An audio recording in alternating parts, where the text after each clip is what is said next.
Hello friends, मैं हूँ रश्मि। आज मेरा चेहरा देखकर आप समझ सकते हैं कि मैं बहुत ज़्यादा एक्साइटेड हूँ। एक्चुअली मैं बहुत ज़्यादा एक्साइटेड हूँ और जानने के बाद आप भी बहुत ज़्यादा एक्साइटेड होंगे बिकॉज आज हमारे साथ एक ऐसी पर्सनैलिटी है हु डोंट नीड इंट्रोडक्शन, जिनके साथ बैठना ही सिर्फ मेरा सपना था। The director of Khan study group who had inspired a countless 1992 students from last 3 decades. एक दिन पहले तो अपने आप को एक ऐसे स्कूल में पाया था जहाँ पे तो let's go. Hello sir, how are you? I am good, thank you very much. Sir, it's like my dream कि आप एक्चुअली में अपना टाइम निकाल के मेरे चैनल पे अभी भी मुझे बिलीव नहीं हो रहा कि I am sitting with you. Like I can say you are my role model. You I don't have words not to- only have आपने मेरा दिन बना दिया, ऐसा कुछ भी नहीं है। I am a simple teacher and I am talking to you on this platform. It is a great privilege. मेरे को बहुत अच्छा लग रहा है ऐसे बात करते हुए आपसे। Sir, you are not a simple teacher. I can say you are a god for so many students. Like you have given so many IAS to our country. I think I have been बहुत fortunate रहा हूँ कि अच्छे student केएसजी के बारे में सोचते हैं, केएसजी के बारे में डिसाइड करते हैं और यही हमारी सफलता है कि हम अच्छे स्टूडेंट को अट्रैक्ट कर पाते हैं। और अच्छे स्टूडेंट अगर आप अट्रैक्ट कर पाते हैं, रिजल्ट तो उन्होंने खुद ही बनाना होता है। हाँ। तो वी विल जस्ट थोड़ी उनको दिशा बता देते हैं। तो सर, आपको मेनली किस चीज़ ने इंस्पायर किया to start a Khan study group? कई फैक्टर थे, मतलब मेरे लिए शायद ये मुश्किल होगा बताना कि कौन सा फैक्टर था, बट कई फैक्टर थे। मुझे ऐसा लगता था कि जनरल स्टडीज जो सामान्य अध्ययन है, उसके ऊपर कोई एक संस्था नहीं है जो कि पूरी विशेषज्ञ की तरह उसको पढ़ाती हो। केएसजी 2008 में स्टार्ट हुआ था। उस टाइम जनरल स्टडीज एक भाग होता था, 2 ऑप्शनल होते थे और ज़्यादा रिजल्ट उनसे ही डिसाइड होता था। तो मुझे ऐसा लगा कि अगर हम एक विशेषीकृत संस्था बना देते हैं जो केवल सामान्य अध्ययन पर केंद्रित रहे और ज़्यादा से ज़्यादा सामान्य अध्ययन पर केंद्रित रहे, तो संभवतः बच्चों को स्पेशलाइज्ड मिल पाएगा। क्योंकि मैंने सारी जिंदगी जनरल स्टडीज ही पढ़ाया था, तो ये एक बड़ा फैक्टर था जिसकी वजह से हमने डिसाइड किया। दूसरा, मुझे लगता है कि एग्जाम में 2 चीज़ें होती हैं, एक होता है नॉलेज और दूसरी होता है दक्षता या skill to use the information. तो केएसजी पर मैंने एक टीम जो मैं बहुत ही सफल रहा इसमें कि अच्छे लोग जुड़ गए केएसजी के साथ। उस टीम के सारे उन बच्चों में वो स्किल डेवलप कर पाता हूँ कि उससे बेहतर आंसर लिख पाए। तो अगर आपके पास ज्ञान है और आप आंसर लिखने के आपके अंदर दक्षता है, तो मेरे विचार से आपको सफल होने से कोई रोक नहीं सकता है। Definitely sir. तो सर, कैन यू से मतलब आप कुछ अपनी पर्सनल लाइफ के बारे में बता सकते हैं? Like how is your struggle, आप कैसे यहाँ तक पहुँचे? लाइक मेरे को I think I don't need to say मेरे को कोई स्ट्रगल नहीं हुआ। I enjoyed every moment of it. अगर मेरे को पृष्ठभूमि में जाना चाहें तो मैं एक भारत के एक बहुत अच्छे आर्थिक दृष्टिकोण से कहने वाला राज्य है, वहाँ से नहीं आता हूँ। I come from a developing state, Bihar से आता हूँ मैं, जो कई आर्थिक सामाजिक मानकों पे बहुत आगे नहीं है। और बिहार का भी एक पिछड़ा जिला है चंपारण, काफ़ी हिस्टोरिक है, मैं वहाँ से आता हूँ। गांव में पला बढ़ा, माध्यम हमारी हिंदी थी और पटना हमारे लिए पेरिस लगता था।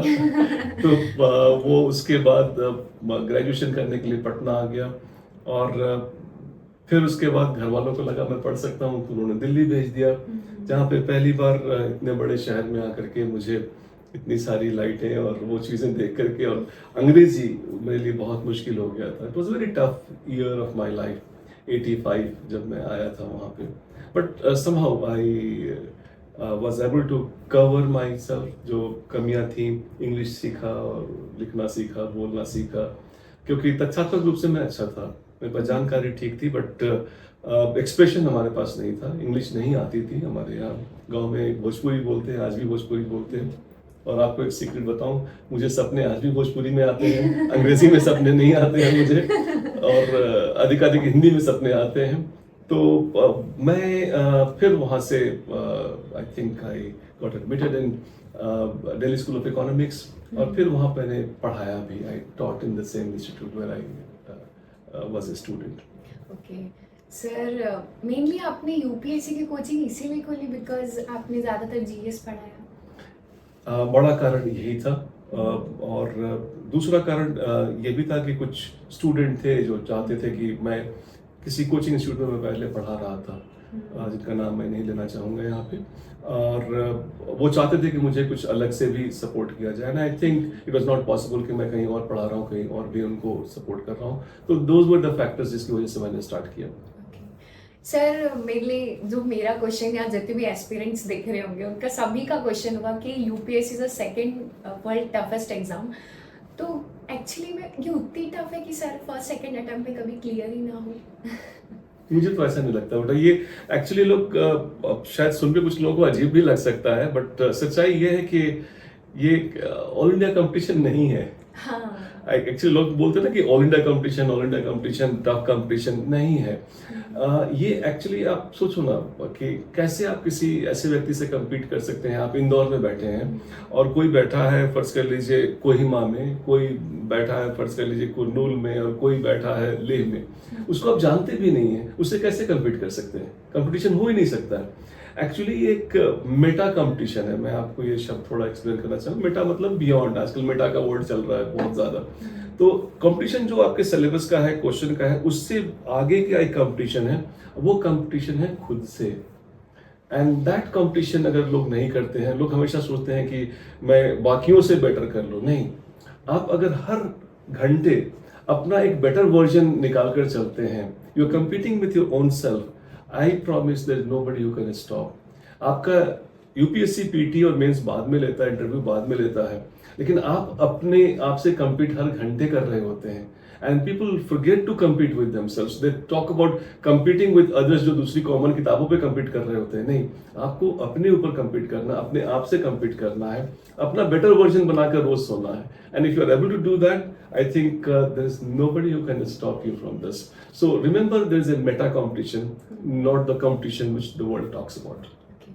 सर लाइक आपसे जो वाइब आती है आई थिंक वो मुझे किसी like you are like I don't have words to give your introduction और explaining to anyone, but sir जो आपसे वाइब आती है like you are the wisest man of the world, तो ये कैसे सर? आई थिंक मुझे अपनी कमियां पता है और अच्छी तरह से पता है, बट आप बहुत जेनरस हो। आई कैन पॉसिबली से दिस ऑन रिकॉर्ड टू से this kind words for me, it is overwhelming. But एक चीज सिखाता हूं मैं कि जब आप थोड़ा जानते हो तो थोड़ा नहीं जानते हो, जब थोड़ा और जान जाते हो तो थोड़ा और नहीं जानते हो, जब आप ज्यादा जानते हो तो आप इग्नोरेंस का दायरा उतना ही बढ़ जाता है। तो आज जो मुझे फील होता है आपके साथ बैठकर यहाँ पर 30 साल से ज्यादा मैंने बिता दिया जनरल स्टडीज की टीचिंग में। जितना मैं अपने पहले दिन नहीं जानता था, आज नहीं जानने का क्षेत्र उससे काफी बड़ा है। तो जो नहीं जानता हूं मैं वो बहुत ज्यादा है बनिस्बत के जो मैं जानता हूं, and I am very conscious of that. I am work in progress. अगली बार मिलूंगा तो थोड़ा इससे बेटर मिलूंगा, प्रॉमिस। सर इट्स लाइक मैं जब भी आपसे मिलती हूँ मतलब मेरे लिए ड्रीम से कम नहीं आज, really I'm so touched. You are very kind. Sir mainly हम लोग like we are talking about mainly about UPSC, तो आप एक एस्पिरेंट में क्या देखते हैं?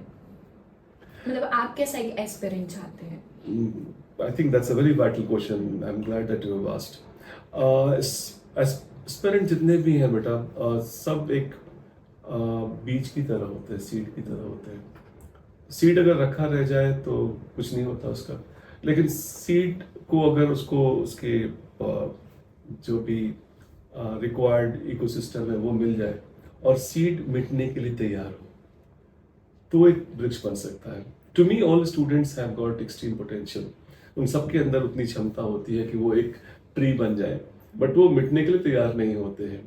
कई बार लोग बोलते हैं ना, मुझसे पूछते हैं कि मैं क्या क्या करूं, क्या क्या मैं करना चाहिए जिसकी वजह से मैं आईएएस बन जाऊंगा, आईपीएस आईआरएस बन जाऊंगा, आईएफएस बन जाऊंगा।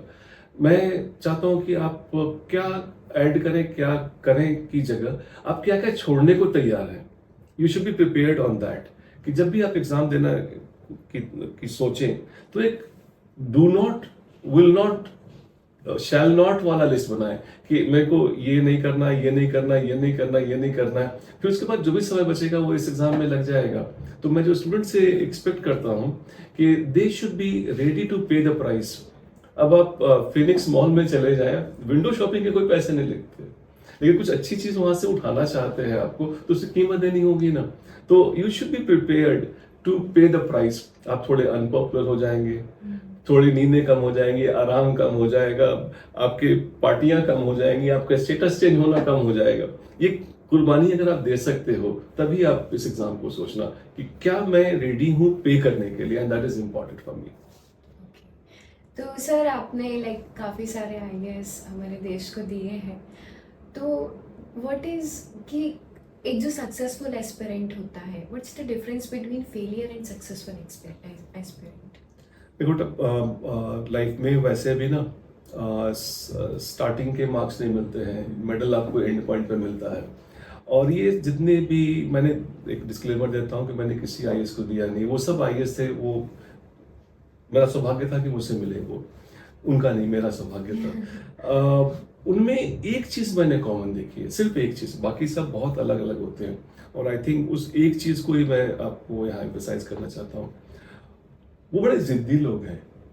जिद, अगर एक वर्ड को अगर पकड़ लो आप, जिद करो तो काम हो जाता है।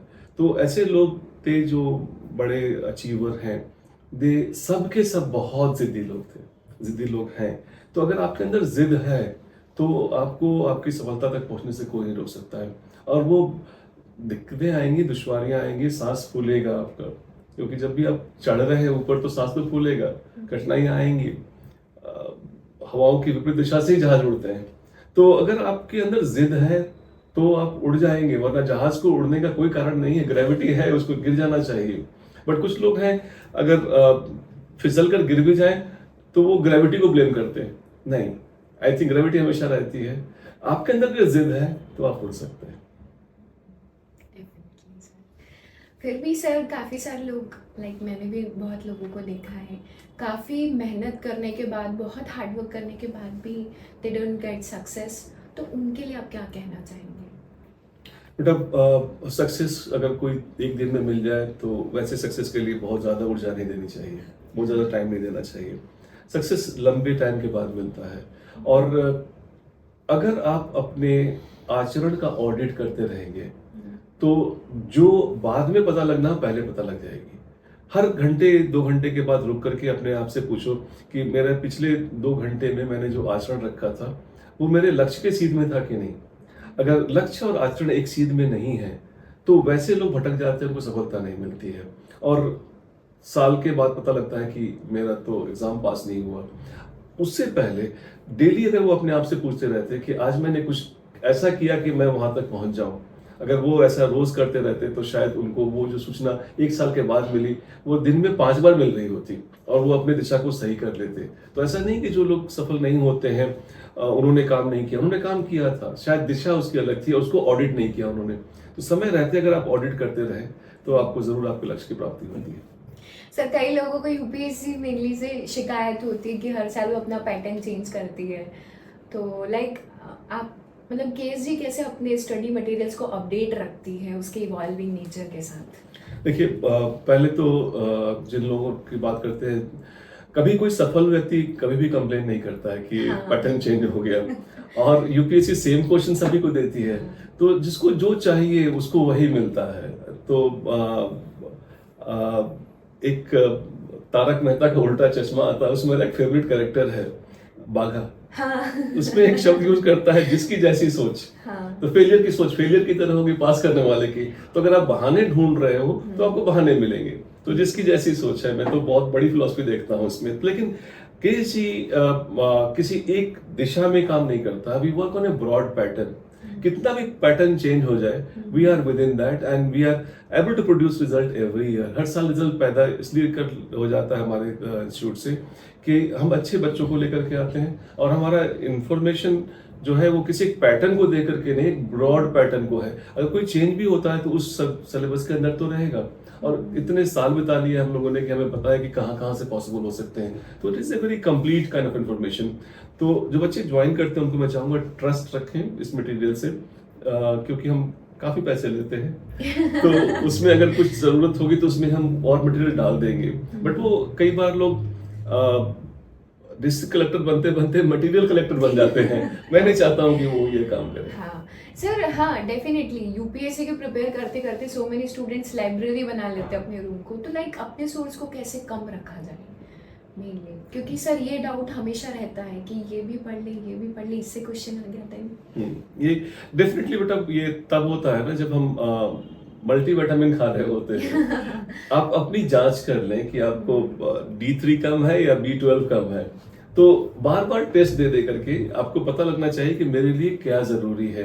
Otherwise people follow the tick boxing approach कि अच्छा उस आईएएस भैया ने कहा था, उस आईएएस दीदी ने कहा था, and they just go on collecting information. और वो ultimately they have so much of information कि खुद ही कंफ्यूज हो जाते हैं। और उन्हें ऐसा लगता है कि सब जानकारी तो है, लेकिन उस जानकारी को दिमाग में रख के यूज नहीं कर पा रहे तो बेकार है।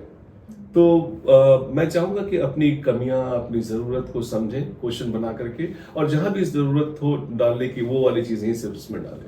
तो then they will be little more focused on the approach.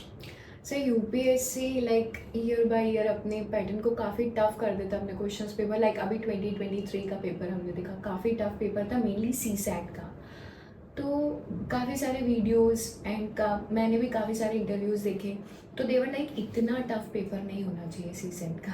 तो व्हाट आप क्या कहना चाहते हैं? देखिए यूपीएससी ने ऐसा कुछ तो लगाया नहीं कि 60% से ज्यादा आएगा तो भी आप फर्स्ट डिवीजन हो गया, और हमें सिर्फ फर्स्ट डिवीजन वाले ही लोग चाहिए।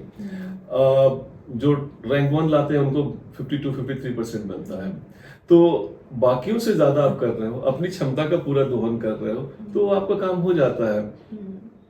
यूपीएससी को उसके बाद भी कई हजार बच्चे तो मिले, 14,500 बच्चे तो मिले उनको मेंस देने के लिए। तो instead of talking about their job कि वो अपना काम ठीक से नहीं कर रहे हैं या अपना काम ज्यादा मुश्किल कर रहे हैं, हमें अपने काम पर ध्यान देना चाहिए, जो हमारे हाथ में है उस पर ध्यान देना चाहिए, अपने कर्म पर विश्वास रखना चाहिए, and that's all I would say. Okay sir, mainly सबसे मेन रोल जो ऑप्शनल निभाता है यूपीएससी में, काफ़ी सारे नंबर का होता है ऑप्शनल भी। सर बहुत सारे बच्चों के माइंड में क्वेश्चन होता है, मेनली काफ़ी सारे एस्पिरेंट के माइंड में होता है कि ऑप्शनल कैसे चूज़ करना चाहिए। सभी बोलते हैं इंटरेस्ट के साथ चूज़ करना चाहिए, बट उसके अलावा और क्या फैक्टर्स मैटर करते हैं?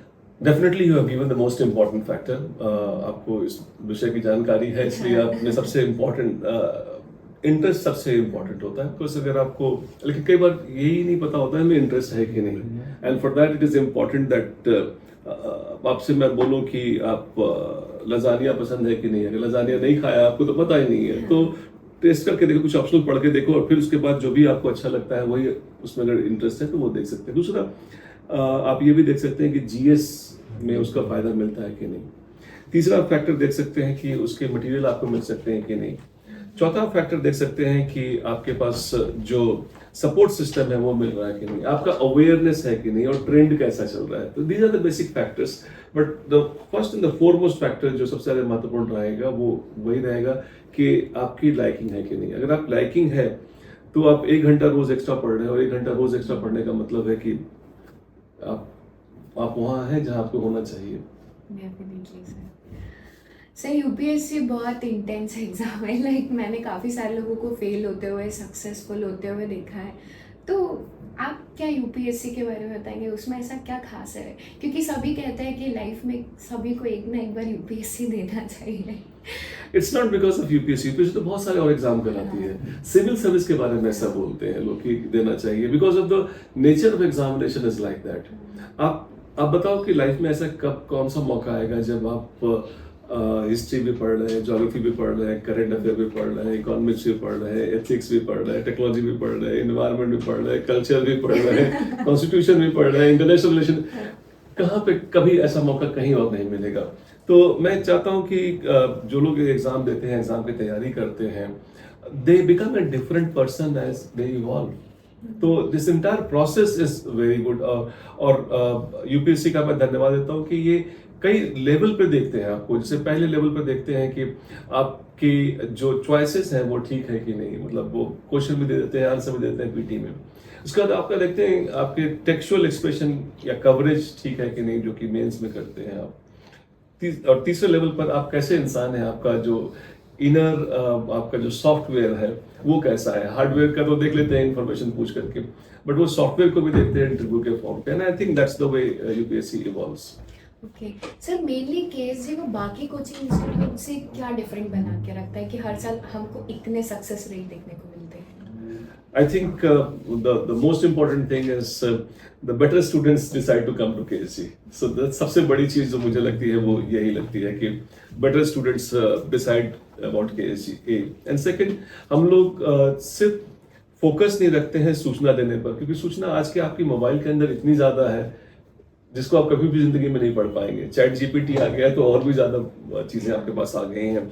But skilling is one thing which we do, which thankfully not many institutes are doing.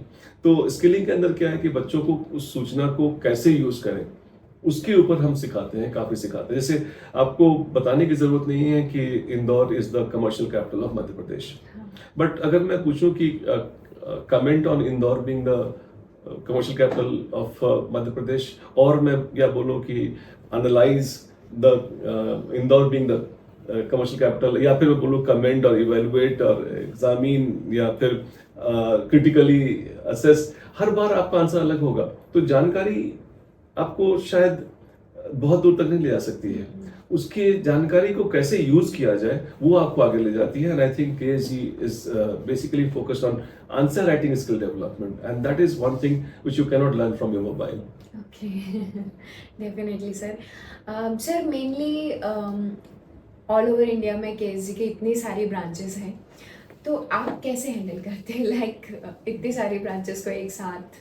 बहुत सिंपल है कि मैं हैंडल नहीं करता हूँ क्योंकि हैंडल नहीं कर सकता हूँ। We have a team of people जो लोग अपने जगह पे अपने रिस्पॉन्सिबिलिटी के साथ काम करते हैं। I am at best one of the members. मेरी मतलब क्षमता इतनी है कि मैं भी एक मेंबर हूँ, और बहुत सारे लोग हैं and there are almost all of them as good as me. तो चूंकि मैं हैंडल नहीं करता हूँ इसलिए हैंडल हो जाता है। So that is the way it happens. Sir next year 2024 में many of this aspirants are going to give their exam, और काफ़ी सारे बच्चे सोच रहे हैं, मतलब सोचते हैं कि हम यूपीएससी सिविल सर्विसेज मेनली की तैयारी करें। तो आप उनके बारे में, उनके लिए क्या कहना चाहेंगे? आई थिंक एक बहुत बड़ा लाइन है हमेशा कि there is nothing more powerful than an idea which time has come. अगर आपको ऐसा आइडिया आ गया है, आपने एक ड्रीम देख लिया है, तो ड्रीम को पोषित करें आप। ड्रीम को आप मरने मत दें। You have to feed your dream. रात को सोने से पहले ड्रीम को खिलाए जरूर। तो that is something which is what I like you to insist कि जो लोग बच्चों ने डिसाइड कर लिया एग्जाम देने के लिए, अर्ली स्टार्ट एडवांटेज लें। शुरू में अगर जल्दी स्टार्ट करते हैं तो you definitely reach at your destination quicker, and that is very sweet to reach your destination fast. Second, अगर आपने ड्रीम देखा है तो ये मत सोचिए कि ड्रीम एक दिन डिलीवर हो जाएगा। और ड्रीम को, ऐसा मैं हमेशा बोलता हूँ, ड्रीम के विटनेस सिर्फ आप है। आप अपनी ड्रीम का कोई और साक्षी नहीं होता है। आप अपनी ड्रीम को आपने देखा है, उसको हमेशा उसको एक्शन से बैकअप करें। ड्रीम को अगर एक्शन नहीं देखते हैं तो थोड़े दिन के बाद वो भूल जाते हैं ख्वाब की तरह। आपके एक्शंस हैं जो आपके ड्रीम को साकार करते हैं। तो उस एक्शन से, बिहेवियर से, अपने कर्तव्यों से उसको पोषित कीजिए, ताकि वो ड्रीम जो आपकी ड्रीम थी वो एक सबके लिए वो साक्षात रूप में सामने आ जाए। सर आज का लाइक आपके साथ पॉडकास्ट करना रियली मैं 2 बार पहले बोल चुकी कि मेरे लिए एक सपना ही है। अभी भी कहूँगी it's like a dream for me. Mainly आपके साथ मेरी चेयर शेयर करना। आई think I am so touched by your humility. It speaks a lot about your own family, your upbringing, जिस तरह से आप आ रहे हैं। I think you're very humble and इतने लोगों से मुझे मिलवाया आज। Thank you very much and my blessings are always with you. Thank you very much. Thank you so much, sir. कैसा लगा फ्रेंड्स? मुझे तो एक्चुअली में बहुत कुछ सीखने मिला, बहुत ज़्यादा कुछ सीखने मिला। आई होप आप लोगों को भी ये वीडियो बहुत अच्छा लगा हो, काफ़ी वैल्यूएबल लगा होगा। तो गाइस आज के लिए बस इतना ही। नेक्स्ट वीडियो किस टॉपिक पे चाहिए कमेंट सेक्शन में ज़रूर से बताना। मिलते हैं नेक्स्ट वीडियो में, तब तक के लिए stay healthy and keep smiling.